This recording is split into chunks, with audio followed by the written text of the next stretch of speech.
Fala pessoal, tudo bem com vocês? Daqui é o Jonathan falando. Estou aqui agora em mais uma noite fria aqui na cidade de Botucatu para falar sobre a Copa Sul-Americana com os jogos de ida das oitavas de final da Sula que acontece nesta terça, quarta e quinta. Já fiz vídeos sobre as oitavas da Libertadores, agora é a vez de falar da Copa Sul-Americana. Então já peço você deixar o seu like aqui, se inscrever no canal se ainda não for inscrito aqui embaixo e também dar aquela força divulgando esse e os demais vídeos. Bora lá, começando a falar sobre os jogos de terça-feira, que são duas partidas. A primeira delas, às 7 horas da noite, entre Huachipato, no Chile, e Racing, da Argentina. É bom ver o futebol chileno mostrando um pouco de força, né? Você tem o Colo-Colo nas oitavas da Libertadores, Huachipato e Palestino nas oitavas da Sul-Americana. É um desempenho melhor do que o futebol chileno vinha tendo nos últimos anos. O Huachipato, que na fase anterior, a equipe que vem da Libertadores, foi terceiro no grupo do Grêmio, eliminou o Racing, mas não do argentino. O Racing Clube do Uruguai perdeu a ida em casa e depois conseguiu reverter a volta fora.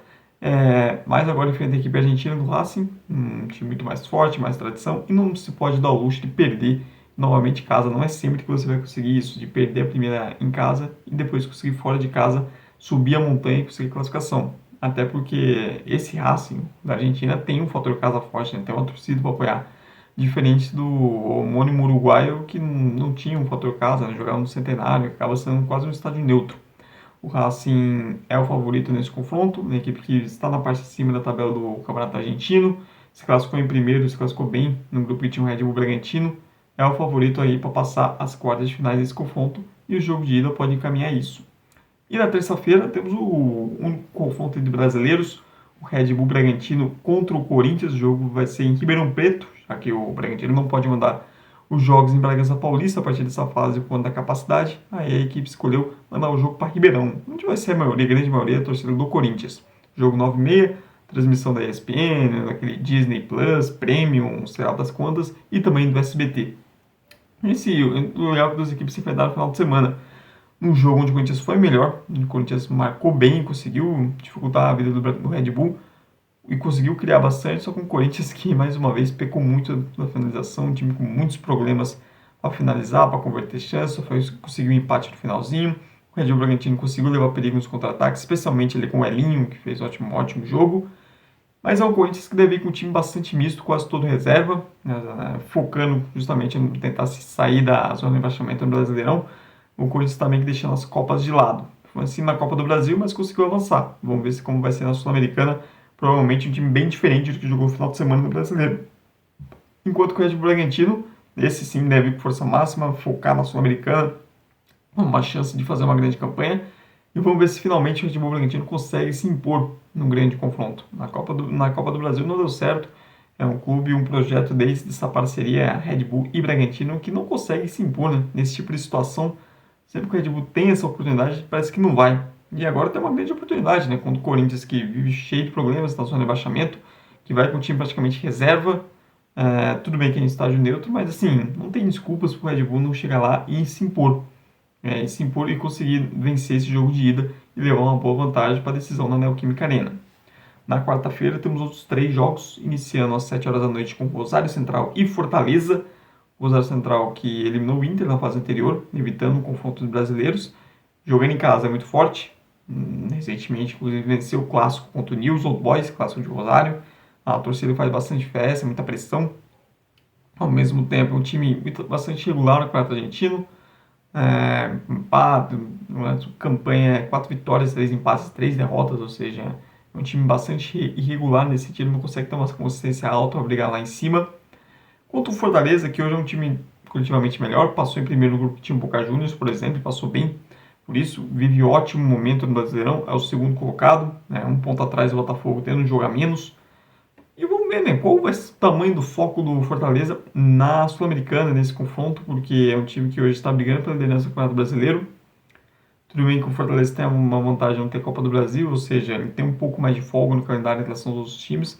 Mas vamos ver, o Fortaleza é para mim o favorito, tem totais condições de passar, mas vai depender também do tamanho do foco da equipe que vai dar para esse confronto, né? Se vai sofrer ou não, e se conseguir um bom resultado, seja um empate fora de casa contra o Rosário, para decidir no Castelão, onde vai ser uma grande vantagem. E o Fortaleza, que assim, para mim é um dos melhores times vivos na Sul-Americana, é o atual vice-campeão. Eu acho que se focar bem na competição tem chance sim, de ir longe e quem sabe brigar por mais uma final e assim tentar ganhar o título.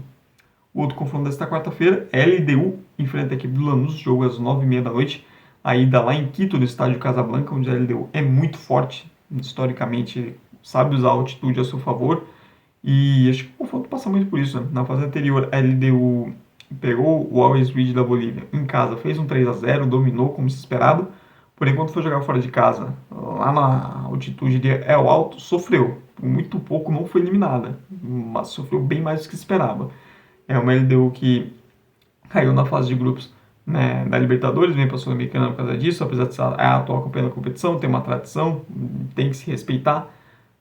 Porém, é uma LDU que já passou, né, não é que é ela tão temida assim, desde a saída do Zubeldia. Não conseguiu repetir o mesmo nível do ano passado. Vale ficar a pena, né, pro torcedor corintiano, o Arce, que é um jogador que vem sendo centroavante especulado no Corinthians, é um jogo para você ficar de olho um pouco mais nele. Hoje não é a primeira colocada no Campeonato Equatoriano, então um pouquinho atrás ele deu Vale, mas é sempre um time muito competitivo para você ficar de olho com a competição sul-americana contra o Lanús, que não vive uma grande fase assim com o Campeonato Argentino, mas tem alguns jogadores experientes. É um time que pode fazer jogo duro e aposta muito em tentar sobreviver à pressão que o LDU sempre faz jogando no Casablanca, para ir trazer o confronto vivo para tentar se classificar em casa na volta. Continuando o último jogo da quarta-feira, em um confronto Chile-Colômbia, o Palestino do Chile recebe em casa a equipe do Independiente de Medellín, o Palestino que fez um bom papel na Libertadores, quase conseguiu a zebra de eliminar o Flamengo, brigou ali até o final, conseguiu avançar, veio para os playoffs, conseguiu avançar de fase, eliminando o Cuiabá, eliminando bem, inclusive, com merecimento, e agora pega o Independiente de Medellín, Medellín que não faz um bom ano no futebol colombiano, no Apertura sequer ficou entre os 8 primeiros que passaram de fase, também não faz um grande início, né, no Clausura, lá na Colômbia se divide, né, com o Paraguai, com outros países da América do Sul, você tem, fosse campeonato, metade ao Apertura, outra metade ao Clausura, é um time que não faz boa temporada no futebol nacional e aposta tudo nas Copas. Passou em primeiro, tem uma vantagem de jogar jogo de volta em casa, mas é um confronto bem aberto e o Palestino, se conseguir um bom resultado, vai para uma situação boa para o jogo de volta lá na Colômbia. E na quinta temos os últimos 3 jogos dessa fase, iniciando com o único confronto que não tem brasileiros na quinta-feira, que é o confronto entre paraguaios, o Libertad enfrentando a equipe do Esportivo Ameliano. O Libertad que é o grande favorito, acho que se pegar os confrontos dessa fase seja de maior diferença, de maior favoritismo, claro, para um time. O Libertad que, apesar de não viver seu melhor momento atualmente, ainda assim, 2022 para cá, é a grande força do futebol paraguaio, ganhando clausura, ganhando apertura, ganhando inclusive de maneira dominante. É um time que tem bastante jogadores experientes, Oscar Cardoso no ataque, você tem outros também, o goleiro Martin Silva. É um time bastante rodado, é um time que vale a pena ficar de olho, que pode ser perigoso e pode avançar, somente caindo no caminho de brasileiros. E contra o Ameliano, que não vive um bom ano, conseguiu passar de fase de maneira surpreendente, tirando e sendo primeiro no grupo que tinha o Atlético Paranaense. Mas é um clube que não vive uma boa fase, não faz um bom ano dentro do futebol local, o que aumenta ainda mais o favoritismo do Libertad. O Ameliano apostando tudo em tentar fazer uma grande surpresa. E assim, já é um feito enorme para eles estarem na oitava da Sul-Americana e se conseguirem aprontar para cima do Libertad seria maior ainda. Já que falamos no Atlético, a equipe paranaense entra em campo na quinta-feira, jogo em casa na Liga Arena contra o Belgrano de Córdoba. Jogo muito importante, o Atlético apostando tudo nas Copas, né? Dá para ver pela escolha que fez ao poupar metade do time contra o Internacional, poupando alguns jogadores importantes, como é um clube que vai focar tudo nas Copas. Avançou na Copa do Brasil, chegando às quartas e avançou muito bem, passou com autoridade sobre o Red Bull Bragantino, e agora na Sul-Americana tem chance de chegar longe. É um confronto acessível, apesar do Belgrano ter feito uma boa primeira fase, ter passado em primeiro no grupo do time internacional. É um time competitivo, mas também não é nenhum bicho-papão. O Atlético tem totais condições de fazer o resultado na ida e ir tranquilo para a volta. E um bom começo de trabalho do Martin Varini. Em 9 jogos, sob comando do Fracão, são 5 vitórias, 2 empates e 2 derrotas, avançando de fase nas competições. E é um Atlético que nas Copas pode chegar longe nas duas frentes. Está uma situação tranquila no Brasileirão, né? Não está distante do bloco de cima, mas também está tranquilo em relação ao que está mais atrás da tabela, uma campanha ali segura de meio de tabela, dependendo, pode até brigar por vaga na Libertadores, se a gente tiver aumento de vagas no Brasileirão, que é sempre bem provável, mas é um time que tem condições de chegar longe nas Copas e para isso tem que fazer o dever de casa, né? Um dever básico, ainda mais que é sempre muito forte na Liga Arena. E fechando o último confronto, 9h30 da noite, esse sim, um grande confronto das oitavas da Sul-Americana, um confronto digno de Libertadores, falando de Boca Juniors e Cruzeiro, jogo de ida na La Bombonera, um Cruzeiro que empolgante, com os reforços, o bom trabalho que faz o Seabra. Hoje o Cruzeiro que está na primeira página da tabela, no bloco de cima, próximos aí dos líderes, uma campanha acima do esperado e que vem cada vez mais colocando, inserindo os reforços dentro da equipe para tentar dar esse salto de qualidade. O Matheus Pereira jogando muita bola, tem o Wallace, Matheus Henrique entrando no time titular, entre outros, o Caio Jorge também, Lautaro Dias ganhando os minutos. Então, um Cruzeiro muito forte que vê na Sul-Americana uma chance real de título, de brigar por uma taça, algum grande título que não vem desde o tri da Copa do Brasil e seria, né, sensacional, né, para esse projeto do Cruzeiro, uma grande campanha na competição sul-americana, né, para recuperar ainda mais a autoestima do torcedor celeste. E pega um adversário difícil, mas é o Boca Juniors que, assim, apesar de ser o atual vice-campeão da Libertadores, não empolga nem um pouco.